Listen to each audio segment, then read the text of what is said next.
الحمدللہ رب العالمین، الصلاۃ والسلام علی رسولہ الامین وآلہ واصحابہ اجمعین والعاقبۃ للمتقین۔ محترم خواتین حضرات، السلام علیکم ورحمۃ اللہ وبرکاتہ۔ اعوذ باللہ من الشیطان الرجیم، بسم اللہ الرحمن الرحیم۔ الطلاق مرتان فإمساك بمعروف أو تسريح بإحسان ولا يحل لكم أن تأخذوا مما آتيتموهن شيئا إلا أن يخافا ألا يقيما حدود الله فإن خفتم ألا يقيما حدود الله فلا جناح عليهما فيما افتدت به تلك حدود الله فلا تعتدوها ومن يتعدى حدود الله فأولئك هم الظالمون۔ صدق اللہ مولانا العظیم۔ سورۃ البقرہ چل رہا ہے۔ مدینہ منورہ دوسری ہجری جنگ بدر کے بعد میں اللہ تعالیٰ نے اسلامی اسٹیٹ کے لیے اور اس کے باشندوں کے لیے ایک نظام زندگی اپنے آخری نبی حضرت محمد مصطفیٰ صلی اللہ علیہ وسلم کے ذریعے دنیا میں بھیجا۔ یہی ایک بات میں آپ کو بتانے کی کوشش کر رہا ہوں کہ نبی کریم صلی اللہ علیہ وسلم کے بارے میں جو امت مسلمہ کا ایک عام خیال، ایٹیٹیوڈ، رویہ ہے، اس میں تبدیلی کی ضرورت ہے۔ وہ سمجھتے ہیں کہ دین کے معاملات نماز، روزہ، حج، زکوٰۃ تک محدود ہیں۔ نہیں، رسول اللہ صلی اللہ علیہ وسلم ایک جامع کامل نظام زندگی، اس کا طریقہ کار لے کر آئے ہیں اور آپ نے عملی طور پر اس کا نمونہ پیش کیا ہے۔ اب یہ زندگی کے کن شعبوں کو احاطہ کرتا ہے، اس میں سے ایک پر میں نے آج گفتگو شروع کی ہے۔ حالانکہ آج کی گفتگو شروع ہونی چاہیے آیت نمبر 219 سے۔ ایک سوال اور کیا گیا، گزشتہ ہم نے ختم کیا تھا 119 پر ہم نے بات ختم کی تھی، جس میں سوال کیا گیا تھا یسألونک عن الخمر والمیسر۔ اللہ نے حرمت نازل نہیں فرمائی، اس لیے کہ اللہ تعالیٰ انسانوں کے مزاج سے جانتا ہے اور ان کی صحتوں کے بارے میں جانتا ہے۔ جس چیز کی انسان کو لت پڑ جاتی ہے وہ اتنی آسانی سے چھوٹتی نہیں، اس لیے اس کے طریقہ کار بتدریج ہونا چاہیے کہ آہستہ آہستہ اسے اس چیز سے نفرت دلائی جائے، اسے سمجھایا جائے کہ اللہ رسول اسے ناپسند کرتے ہیں، تاکہ وہ خود ایمان لانے والا اپنی خواہش، اپنی مرضی، اپنے نفس پر قابو پا کر اس چیز سے دوری اختیار کرے۔ اور آپ کی اطلاع کے لیے یہی سب سے بڑی ہجرت ہے۔ ہجرت یہ نہیں کہ ایک جگہ سے نکلیں دوسری جگہ منتقل ہو جائیں، وہ ہجرت رسول اللہ صلی اللہ علیہ وسلم کے دور میں ختم ہو گئی۔ ہجرت کے بنیادی معنی ہوتے ہیں کسی بری چیز سے دور ہو جائیں جسے اللہ اور رسول نے منع فرمایا ہے، یہی بڑی ہجرت ہے۔ آئیے، اس کے لیے اللہ نے حکم دیا تھا، قل، کہہ دیجئے نبی صلی اللہ علیہ وسلم، چونکہ سوال آپ سے کیا گیا یسألونک عن الخمر والمیسر قل فیہما اسم کبیر، اس کا گناہ بہت زیادہ ہے، ومنافع للناس، چند لوگوں کو تو فائدہ ہو۔ پھر اسی میں ایک سوال کیا گیا، قل ماذا ينفقون قل العفو۔ کچھ دور ایسے آئیں گے، مثلاً آج جب میں آپ کے سامنے سیرت بیان کرنے کے لیے حاضر ہوا ہوں، جولائی کی 6 تاریخ ہے 2020، اور ساری دنیا میں کیا صورتحال ہے آپ جانتے ہیں۔ ایسے دور میں بھی اللہ فرما رہا ہے کہ تم کل کے لیے بچا کر مت رکھو، آج جو تمہارے پاس ہے کسی کے ساتھ شیئر کر لو۔ ہو سکتا ہے تمہارے گھر میں صرف ایک دن کا کھانا 3 ٹائم کا ہو، لیکن کوئی ایسا بھی ہو سکتا ہے جس کے پاس ایک وقت کا کھانا بھی نہیں ہے، تو اپنے 3 وقت کے کھانوں میں سے یا تو اس کو 3 وقت شریک کر لو یا ایک وقت کا کھانا اسے دے دو۔ صرف یہ کہ میں کیا کروں گا، میں کیا کھاؤں گا، اس کا سیدھا اور آسان مطلب یہ ہے کہ ہم کو خدا کی ذات پر بھروسہ اور اعتماد نہیں ہے کہ اگر یہ ختم ہو جائے گا تو کہاں سے، چل لیجیے ایک دن کا ختم ہوگا، کل کہاں سے آئے گا۔ اللہ کی ذات پر توقع رہے گی تو پھر اللہ کل بھی دے گا۔ یسألونک عن الیتامی، اے نبی صلی اللہ علیہ وسلم آپ سے یہ یتیموں کے بارے میں پوچھا، اس کے کہ یتیموں کے ساتھ حسن سلوک کرنے کا حکم دیا گیا ہے، کم سے کم نرمی کے ساتھ شفقت سے ان سے پیش آیا جائے، محبت سے ان کے سر پر ہاتھ پھیرے بھی جائیں تو بچوں کے سر پہ جتنے بال ہیں اللہ تعالیٰ اس انسان کے گناہوں کو معاف کر سکتا ہے۔ لیکن صرف اس کا مطلب یہ نہیں کہ آج سے یہ بات سن لی اب یتیموں کے سر پہ میں اور آپ ہاتھ پھیر لیتے پھر رہے، اتنا ہاتھ پھیرے کہ بیچارہ گنجا ہو جائے، نہیں، یہ حرکت نہیں ہے، اس کا یہ مطلب مفہوم نہیں ہے۔ وہ خلوص جو اپنے بچوں کے ساتھ تم جس شفقت اور رحم کے ساتھ پیش آتے ہو وہ ایک یتیم کے ساتھ بھی ہونا چاہیے۔ یہ حکم صحابہ کرام نے سن لیا کہ یتیم کے مال میں سے ادھر ادھر بھی ذرا کچھ ہو گیا تو پھر اللہ تعالیٰ تم سے سخت مواخذہ کرے گا، اور رسول اللہ صلی اللہ علیہ وسلم قیامت کے دن اس یتیم کے وکیل بن کر کھڑے رہیں گے تو کون سی جگہ رسول اللہ صلی اللہ علیہ وسلم سے مقدمہ۔ اب صحابہ جن کے تحت یہ یتیموں کی کفالت تھی، انہوں نے پہلے تو مل جل کے کھانا پینا ہوتا تھا، اب انہوں نے اس کا کھانا الگ کر دیا، بچے کا اپنا کھانا الگ ہو، وہ ان کے لیے الگ پکڑا، اس کے اب کسی دن بچے نے کھایا نہیں کھایا پورا ضائع ہو گیا۔ اب ایک مسئلے کا اب اس کا پورا مال ضائع ہو گیا، اس کی رقم تھی، بچے کا موڈ ہے، طبیعت ہے، کبھی پیٹ بھرا ہوا ہے نہیں کھانے کے لیے طبیعت چاہتی، کبھی زیادہ ایک دو والے زیادہ کھا لیتا ہے۔ اب صحابہ کرام کے اس طریقے سے ایک تو یہ محنت بڑھ گئی، دو کھانے ایک ہی گھر میں ایک ہی چولہے پر الگ الگ بن رہے ہیں، اس کے لیے الگ اس کے لیے الگ، کھانوں پینوں میں فرق آ گیا ہے، 20 کے بچے تو اپنی حیثیت سے کھائیں گے اور غریب کی اگر مال و دولت ہے تو پھر اس کے حساب سے اس کو بنانا پڑے گا۔ اب اس میں ان بچوں کا نقصان ہو رہا تھا تو اللہ تعالیٰ نے فرمایا قل اصلاح لہم خیر، وہ طرز عمل اختیار کرو جس میں دونوں کے لیے بھلائی ہے، اللہ دیکھ رہا ہے، بس یہ ذہن میں خیال رہے کہ اللہ دیکھ رہا ہے۔ وَإِن تُخَالِطُوهُمْ فَإِخْوَانُكُمْ، اب تم اپنا اور ان کا خرچ ملا جلا کر رہنا سہنا مشترک رکھو تو اس میں کوئی مذائقہ نہیں، اس لیے کہ وَاللَّهُ يَعْلَمُ الْمُفْسِدَ مِنَ الْمُصْلِحِ، اللہ جانتا ہے فساد کرنے کی نیت سے کون کر رہا ہے، ظاہر داری کے کام کون کر رہا ہے، اور اخلاص کس کے اندر ہے، اوپر والا جانتا ہے، تم دنیا والوں کو بتانے کے لیے کرو گے تو کوئی فائدہ نہیں ہوگا۔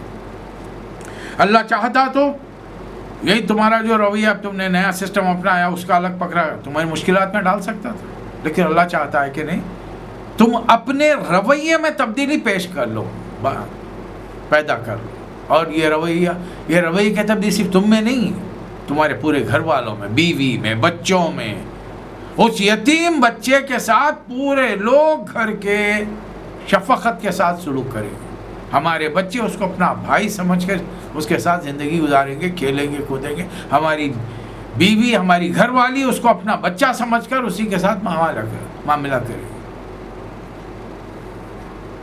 پھر اچانک درمیان میں ایک حکم آ گیا وَلَا تُنْكِحُوا الْمُشْرِكَاتِ،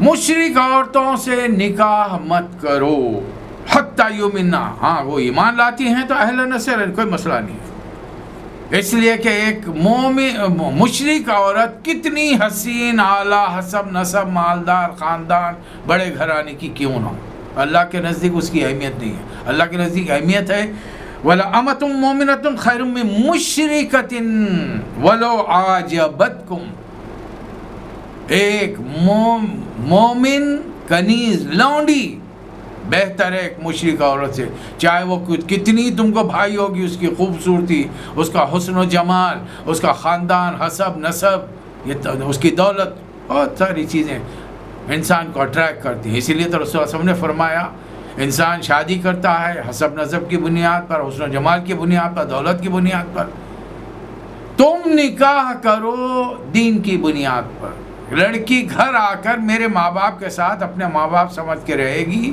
میرے بھائیوں کو اپنا بہن بھائی سمجھ کے ان کے ساتھ سلوک کرے گی، ان کی چھوٹے ہیں تو تربیت کرے گی، بڑے ہیں تو احترام کرے گی، ایسی لڑکیوں سے نکاح کرے۔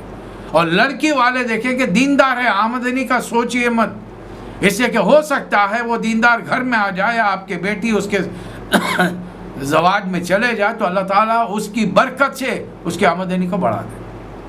لیکن آج کل کا معاملہ ہم دیکھ رہے ہیں، سبھی دیکھ رہے ہیں، مختلف ہے. ڈھونڈا جاتا ہے لڑکا کیا کما رہا ہے.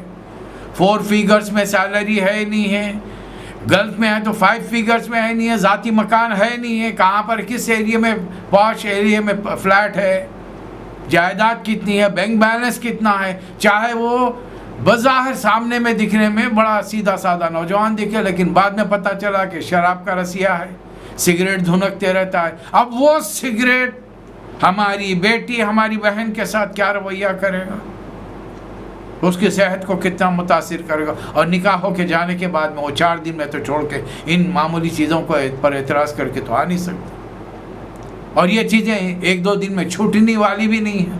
اس لیے کہ ہم نے اب کیا اپنی اولاد کی تربیت اس انداز میں کی کہ جا کر اس ماحول کے اندر تبدیلی لائیں. وہ تبدیلی ہم نے پیدا کی تربیت کے دوران میں, اپنے گھر میں رہنے کے دوران میں نہیں. آج کل کے سب کانٹیننٹ بر صغیر کی مائیں تو یہ سکھاتی ہیں کہ بیٹی جیسی جانا بس شوہر کو اپنے اٹھے میں کر لینا. اب اس کے لیے 2-4 تویزاں فلیتے اب وہ جگہ جگہ چھپا کے رکھتے ہیں. اب میں بتانا نہیں چاہتا کہاں چھپاتی ہے, خواتین جانتی ہیں کہاں چھپا کے نہ دلہن آتی ہے. پھر اس کے بعد میں بھی کتنا لمبا عرصہ چلتے رہتا ہے. اپنی بیٹی کو خاتون مشورہ دے رہی ہے کہ اپنے شوہر کو انڈر میں کر لے.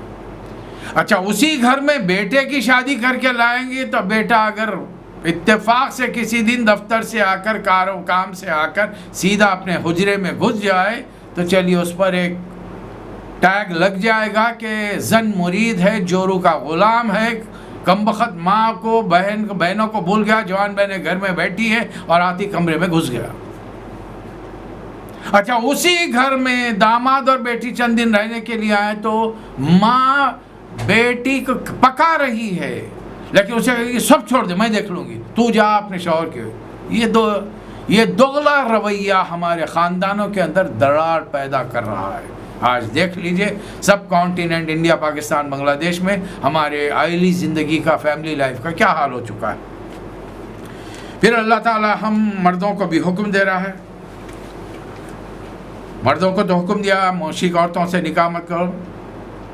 اب مشرک مردوں کے بارے میں وَلَا تُنْكِحُوا الْمُشْرِكِينَ حَتَّى يُؤْمِنُوا, جب تک مشرک مرد ایمان نہ لائے ان سے نکاح مت کرو. وَلَا عَبْدٌ مُؤْمِنٌ, ایک غلام مومن غلام اس مشرک مرد سے بہتر ہے جو حسب نسب والا ہے, بڑا عہدیدار ہے, اعلیٰ مرتبے پر فائز ہے, بے شمار دولت رکھتا ہے. اس سے کہ اللہ کے نزدیک وَلَعَبْدٌ مُؤْمِنٌ خَيْرٌ مِّن مُشْرِكٍ وَلَوْ عَاجَبَكُمْ.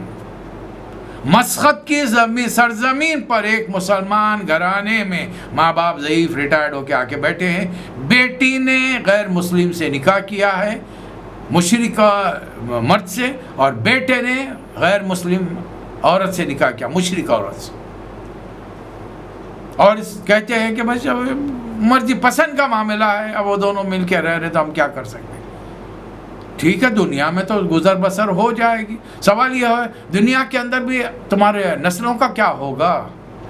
اب میاں بیوی جب مل کے رہیں گے تو کیا خیال ہے, ایک دوسرے کو دیکھ کے زندگی گزارتے رہیں گے یا ایک دوسرے سے تعلق بھی رہے گا. جب تعلق ہوگا اس کے نتیجے سامنے آئیں گے تو پھر اولاد کس رخ پہ جائے گی. اب یہ دوغلی نسل کی پیدا ہوگی. آدھے ہندوستان میں ایک بہت عرصے پہلے, آزادی سے پہلے گروپ آیا جاتا تھا, وہ دونوں رویے رکھتے تھے, آدھے کرشن آدھے محمد. آدھے مسلمان تھے, آدھے مسلمانوں کے رسم و رواج پورے کرتے, اور آدھے ہندوؤں کے رسم و رواج پورے کرتے. آپ کا کیا خیال ہے؟ اللہ تعالیٰ کے ہاں یہ قابل قبول ہے, اللہ قبول کر لے گا. کہ رسول اللہ صلی اللہ علیہ وسلم کے بارے میں دیکھیے, کرشن جی جو بھی تھے, چونکہ ہماری کتابوں میں اس کے بارے میں نہیں آیا ہے, اور اگر کوئی ہم سے کہے تو ہم کو تو اس میں ضرورتی برابر بھی اہمیت دینے کی ضرورت نہیں, بلکہ پلٹا کے ان سے پوچھنا چاہیے یہ تمہارے بزرگ ہیں, ان کی سیرت کو, ان کی لائی ہوئی تعلیمات کو اگر تم نے محفوظ نہیں رکھا اور ان کو تم آج دنیا والوں کے سامنے ایک غلط کیریکٹر کے اندر پیش کر رہے ہو تو اس کے لیے ذمہ دار ہم تھوڑی ہیں. یہ کرشن جی کو جوان غیروں کی عورتوں سے نہاتے ہوئے دکھانے کے مناظر تمہارے ڈراموں میں, تمہاری فلموں میں بنائے جاتے ہیں, یا ہم بناتے ہیں اس کو. وہ کردار، اور جس کو دیکھ کر تمہارے نوجوانوں کا کردار خراب ہو رہا ہے کہ جب بھگوان یہ کر سکتا ہے ہم کیوں نہیں کر سکتے؟ اس کے لیے ہم ذمہ دار ہیں نہیں؟ اور پھر فرض کر لیجئے وہ ہمارے اعتبار سے وہ اپنے دور کے یقیناً ہو سکتے ہیں پیغمبر ہوں، اس سے کہ اگر ان کی حقیقی تعلیمات معلوم کی جائے تو پتہ چلتا کہ وہ موحد تھے، ایک خدا کے ماننے والے تھے. لیکن باوجود یہ کہ موسیٰ علیہ السلام پیغمبر ہے، عیسیٰ یہ تو قرآن میں نام آ چکے ہیں، ان کو پریکٹیکلی اگر ہمارے سامنے اللہ زندہ کر کے بھی بھیجا تھا، ہم ان کی تعلیمات پہ نہیں چلیں گے. ہم صرف اتنا کہیں گے کہ موسیٰ علیہ السلام ہم آپ پر ایمان رکھتے ہیں، اللہ نے ہمیں یہ حکم دیا ہے. آپ پر جو کتاب نازل کی تورات ہم اس پر ایمان رکھتے ہیں. عیسیٰ علیہ السلام ہم آپ پر ایمان رکھتے ہیں، آپ پر جو کتاب نازل ہوئی بائبل انجیل ہم اس پر ایمان رکھتے ہیں. لیکن عمل ہوگا ایمان کے مطابق خاتم النبیین حضرت محمد مصطفیٰ صلی اللہ علیہ وسلم اور آپ کے ذریعے لائی ہوئی دنیا کی آخری اللہ کی خالص کتاب قرآن مجید کے مطابق. تو پھر اب کس کو خوش کر رہے ہیں؟ اب اس کتاب کی روشنی سے تو اللہ تعالیٰ کے رسول یہ تعلیمات لے کر آئے، وَلَا تُنْكِحُوا الْمُشْرِكَاتِ وَلَا تُنْكِحُوا مُشْرِكَاتِ وَلَا تُنْكِحُوا الْمُشْرِكِينَ، اس میں سے نکاح مت کرو. اس لیے کہ یہ لوگ کیا کریں؟ أُولَٰئِكَ يَدْعُونَ إِلَى النَّارِ، یہ تمہیں آگ کی طلب بلا رہے ہیں. ان کی خوبصورتی، ان کا مال، ان کی چلت پھرت تمہیں اٹریکٹ کر رہی ہے اور تم دنیا دیکھ کر ان کے پیچھے بھاگ رہے ہو. جبکہ واللہ یدعو الی الجنہ والمغفرۃ، اللہ تو جنت اور مغفرت کی طرف بلا رہا ہے. یہ کھول کھول کر آیتیں بیان کی جا رہی ہے، اب تم پر ہے. پھر اب یہ انسانی زندگی ہے. ایک طرف تو آج مسلمان اتنے کھلے ذہن کے ہو چکے ہیں کہ اپنے گھروں میں اپنے بچوں بیٹوں کو سیکس کی تعلیم یورپ کے انداز میں دینا چاہ رہے ہیں. اور دوسری طرف یہ جو میں آیت پڑھ رہا ہوں، میں اس پر صرف کھل کے بات نہیں کروں گا، میں محتاط الفاظ کے اندر اس پر سے گزر جاؤں گا. اگر میں اس پر کھل کر بات کروں تو شاید ہم بہت سارے لوگ میرا درس سننا بند کر دیں. تھا بڑی کھلی اور یہاں ننگی باتیں کریں، میں نہیں کر رہا ہوں. جتنی عورتیں سن رہی ہیں اس وقت مجھے، یا ان کے شوہر، ان کے بھائی، ان کے بیٹے سن رہے ہیں جو سب شادی شدہ ہیں، ان الفاظ پہ غور کریں.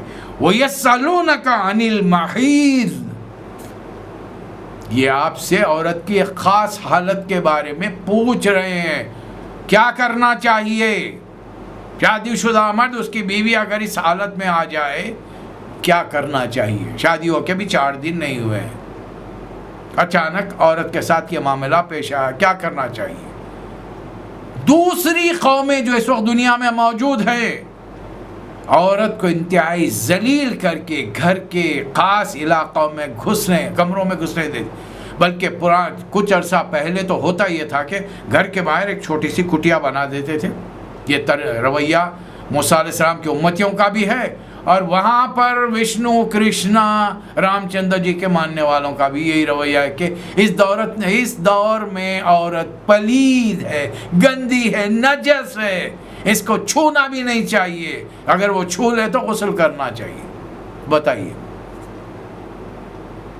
اب اس کے اثرات چونکہ مدینے میں رہنے والے عربوں پر پڑ چکے ہیں، جو اب ایمان کے دائرے میں داخل ہو چکے ہیں، اب وہ ان دنوں میں بڑے پریشان ہیں. میں نے عرض کیا تھا اس سے پہلے، عربی مزاج ذرا گرم ہوتا ہے، بہت دیر تک کنٹرول مشکل ہوتا ہے. اب پریشان ہے، کیا کیا جائے؟ اللہ جو حکم دے رہا ہے دیکھیں، قل ہوا عدا، یہ جو عورت جس کیفیت میں، یہ گندگی کی حالت ہے. فاعتزلوا النساء فی المحیض، عورت جب اس حالت میں پہنچ جائے، اور یہ اللہ نے اس کی قسمت میں لکھا ہے، اور یہ 13-14 سال کی عمر سے شروع ہوگا تو 45-50 سال کی عمر تک یہ سلسلہ جاری رہے گا. کسی عورت کو مفر نہیں ہے، نہ نبی کی ماں کو تھا، نہ نبی کی بیویوں کو تھا، نہ نبی کی بیٹیوں کو تھا، کسی کو نہیں، کسی نبی کی. یہ سب کے ساتھ یہی معاملہ ہونے والا ہے، رہتی دنیا تک یہ سلسلہ چلتا رہے گا. اب جو شادی شدہ ہے انہوں کیا کریں؟ تو اللہ فرمایا ان دنوں اپنی بیویوں سے الگ رہو. الگ کیسے رکھیں؟ الگ کا کیا معنی ہے؟ ایک تو وہ طریقہ ہے جو موسیٰ علیہ السلام کی امتی اور پھر ہمارے ملک کے اندر لوگ اپناتے ہیں کہ اس کو نجس سمجھا جائے، اس کو کچن میں، رسوئی گھر میں گھسنے نہیں دیا جائے، اس کے ہاتھ کی پکی ہوئی کوئی چیز کھائی نہ جائے، مکروہ سمجھا جائے اس کو. اب قرآن حکم کیا دے رہا ہے؟ بس دور رہو. ولا تقربوہن حتی یطہرن، بس ازدواجی تعلقات کے لیے اس وقت تک ان کے قریب مت جاؤ جب تک کہ وہ پاک نہ ہو جائے. اب جب وہ پاک ہو جائیں فَإِذَا تَطَهَّرْنَ فَأْتُوهُنَّ مِنْ حَيْثُ أَمَرَكُمُ اللَّهُ، اب جب پاک ہو جائیں تو پھر ان کے قریب جاؤ جیسا کہ اللہ نے حکم دیا ہے. مجھے دنیا کی کوئی کتاب بتا سکتے ہیں جس میں اللہ نے عورت کے پاس کیسے جانے کا حکم دیا ہے؟ کسی کے پاس ہے؟ کسی کتاب میں لکھا ہوا ہے؟ آسمانی کتاب چاہیے مجھے، یہ زمین میں لکھے ہوئے یہ شاستر واستر یہ نہیں پوچھ رہا ہوں میں. تو پھر اللہ نے کیسے حکم دیا؟ یہ فطری حکم ہے، انسان کی فطرت میں یہ بات ڈالی گئی، اور کچھ فطرت کی خلاف ورزی کرنے والے بھی دنیا میں موجود ہیں. نبی کریم صلی اللہ علیہ وسلم مسجد نبوی میں لیٹے ہوئے اس طریقے سے کہ آپ کا سر مبارک حضرت عائشہ کے گود میں اور وہ ناپاک ہے. عورت ناپاک نہیں ہوئی، ایک ناپاکی کی حالت میں ہے، اور ان دنوں حکم ہے کہ جب تک وہ ناپاک رہے نماز نہ پڑھے، روزے نہ رکھے، قرآن مجید کو مصحف کی شکل میں ہاتھ میں نہ لے، الا یہ کہ کوئی چیز ہاتھوں میں کور ہو اور وہ کسی ضرورت کے تحت. البتہ جہاں تک آپ بھی غور کیجئے، میں نے جتنا غور کیا ہے، قرآن مجید کی تلاوت جو اسے زبانی یاد ہے اسے دہراتے رہنا چاہیے. اب یہ کچھ خاص لوگوں نے اس کے لیے احکامات دیا کہ توڑ توڑ کے پڑھنا چاہیے. وہ نماز تھوڑی پڑھی جو توڑ توڑ کے پڑھے گی، جو ذہن میں ہے ذہن میں ہے. اب ذہن کو کیا کریں گے؟ عورت ناپاک ہو گئی، ذہن نکال کے باہر نکال کے تجوری میں رکھیں گے، پھر بعد میں پاکی کے بعد میں ذہن واپس لائے گا، کیسے جائے گا؟ اسی ذہن کے ساتھ تو مرد اور عورت سارے بیت الخلاء کو جا کے آتے ہیں. ابھی نماز پڑھی، ابھی حاضری دی واش روم کے اندر، تو کیا ہوا؟ کیا فرق کیا پڑ گیا؟ توڑ کے اللہ کے کلام کو توڑ کے کیوں پڑھو؟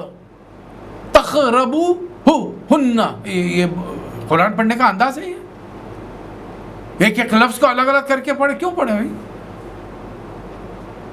اسے یاد ہے، جس چیز کو یاد ہے وہ ناپاکی کی حالت میں، اس کا منہ ناپاک نہیں ہے تو اب اگر منہ بھی ناپاک ہو گیا تو کھائے گی کیا؟ جیسے کہ وہ پھر گندگی کھا رہی ہے، غلاظت کھا رہی ہے، وہ پانی پی رہی تو غلاظت پی رہی ہے. وہ اگر اس طریقے سے ہر مہینہ 8 دن عورت قرآن پڑھنا بالکل ہی چھوڑ دے اور جو یاد ہے اسے دہرانا چھوڑ دے، چند دنوں میں بھول جائیں گے. اور وہ عورت جو ڈیلیوری کے لیے جاتی ہے 40 دن ولادت کے بعد 40 دن تک وہ نہ قرآن کی تلاوت نہیں کرے گی تو پھر ہوگا کیا؟ یاد رہے گی؟ ارے مردوں کو یاد نہیں رہتا، عورتوں کو کیسے یاد رہے گا؟ نبی صلی اللہ علیہ وسلم بیٹھے ہوئے، اچانک آپ نے حضرت عائشہ سے فرمایا کہ فلاں چیز اٹھا کے مجھے حجرے میں سے. حجرہ کوئی بہت بڑا وانکھیڑے اسٹیڈیم نہیں تھا، وہ چھوٹا سا 12x8 چھوٹا سا حجرہ. حضرت عائشہ قریب ہی بیٹھی ہیں. کہا کہ اللہ کے رسول میں ناپاک. فرمایا تمہارا ہاتھ تو ناپاک نہیں ہے، ایک گندگی کی کیفیت ہے، وہ ہاتھ ناپاک نہیں ہوا. اس عالم میں نبی کریم صلی اللہ علیہ وسلم اپنی بیویوں کے ساتھ رہتے تھے، اسی حجرے میں، اسی بستر پر، صرف تعلقات نہیں رکھتے تھے. فرق اتنا ہی. جیسے ہی آیت نازل ہوئی مدینے میں ہنگامہ مچا دیا یہودیوں نے، یہ صاحب تو ہماری ہر چیز کی مخالفت کر رہے ہیں. ارے تم نے موسیٰ علیہ السلام کی تعلیمات کو اگر پیٹھ پیچھے ڈال کر اصلی باتیں لوگوں سے تمہارے مولویوں نے چھپائی تمہارے دور کے، تو تم اس کے لیے اللہ محمد آخری نبی کو تم الزام دے رہے ہو. اور یہ کلام کس کا ہے؟ اللہ کا. اور قرآن کے علاوہ جو حکمت کی باتیں اللہ نے اور بتائی ہیں مثل قرآن، وہ کس کی ہے؟ وہ بھی اللہ کی ہے. اللہ قرآن نے صاف فرما چکا ہے، وما ہمارا نبی وما ينطق عن الهوى، اپنی مرضی سے تو کچھ بات نہیں کرتے. جب عورتیں پاک ہو جائیں ان کے پاس جاؤ، اس لیے کہ ان اللہ يحب التوابین ويحب المتطہرین. اللہ تعالیٰ توبہ کرنے والوں کو اور پاک رہنے والوں کو پسند کرتا ہے. نساؤکم حرث لکم، عورتیں کھیتی ہیں. اب دیکھیں کیا پیاری مثال دی ہے. جو لوگ کھیتی باڑی کا کاروبار کرتے، کسان ہیں، دیہاتوں میں رہتے ہیں، بڑے بڑے میدانوں کے اندر اپنی فصلیں بوتے ہیں، کون سا وہ کسان ہے جس کے پاس ذاتی زمین ہو اور اس پر اس کے کھانے پینے کا دار و مدار ہو. وہ زمین میں اسی لیے سیر تفریح کے لیے جا رہا ہے اور بیجوں کو خالی پھینکتے ہوئے جا رہا ہے کہ بھائی اگ گئے نہیں اور 6 مہینے کے بعد فصل نہیں آئے گی تو کھائے گا کیا. وہ زمین کو پورے چاؤ کے ساتھ پورا دیکھ ریکھ کرے گا. پہلے اس کے جھاڑ جنگل صاف کرے گا, مٹی نرم کرے گا, بیج بوئے گا, کھاد ڈالے گا, وقتاً فوقتاً پانی دیتا رہے گا, کیڑے مکوڑوں سے حشرات سے اس کی حفاظت کرے گا. تب کہیں جا کر اتنا خیال رکھنا پڑتا ہے ایک زمین کا. اللہ فرما رہا تمہاری بیویاں, تمہاری عورتیں تمہاری کھیتی ہیں, کھیتی جس طرف سے فاتوا حرثکم ان شئتم, جو چاہے جس طریقے سے چاہے اپنے بیویوں کے پاس جاؤ. لیکن رسول اللہ صلی اللہ علیہ وسلم نے اس آیت کی بھی وضاحت فرمائی. 2 لفظ کہہ رہا ہوں میں آپ سے, بیوی کے پاس ہمیشہ سامنے سے جاؤ. That very simple. اس لیے کہ دوسری راستہ یہ گناہ کا راستہ ہے اور ہوموسیکسولیٹی کی طرف انسان کو لے جاتا ہے. اب یہ آیت ختم نہیں ہوئی ہے. ان نوجوانوں کو جو ابھی شادی کر چکے ہیں اور شیطانیوں میں مبتلا ہیں, یہ سمجھتے ہیں کہ اولاد ہماری مرضی سے ہوگی اور عجیب و غریب قسم کے فلسفے خیالات دماغ میں رکھ کر بیویوں سے عجیب و طریقے کی حرکتیں کرتے بھی ہیں, کراتے ہوئے. اللہ فرما رہا ہے جب وہ عورتیں پاک ہو جائیں, نساؤکم حرث لکم فاتوا حرثکم ان شئتم, ان کے پاس جیسے تم چاہو آؤ. وہ خدموا لانفسکم, اور اپنے مستقبل کی فکر کرو. کیا مستقبل کیا کرے گی؟ بیوی سے تعلق رکھیں گے تو کما کے دے گی ہم کو. مستقبل کیا ہے؟ ایک میاں بھی ہے, ایک لڑکا لڑکی کا نکاح اس لیے ہوا ہے کہ ان کی ایک نسل آگے بڑھے, دنیا کے اندر انسانی نسل آگے بڑھتے رہے. یہ اللہ چاہتا ہے, یہ اللہ کا مطالبہ ہے.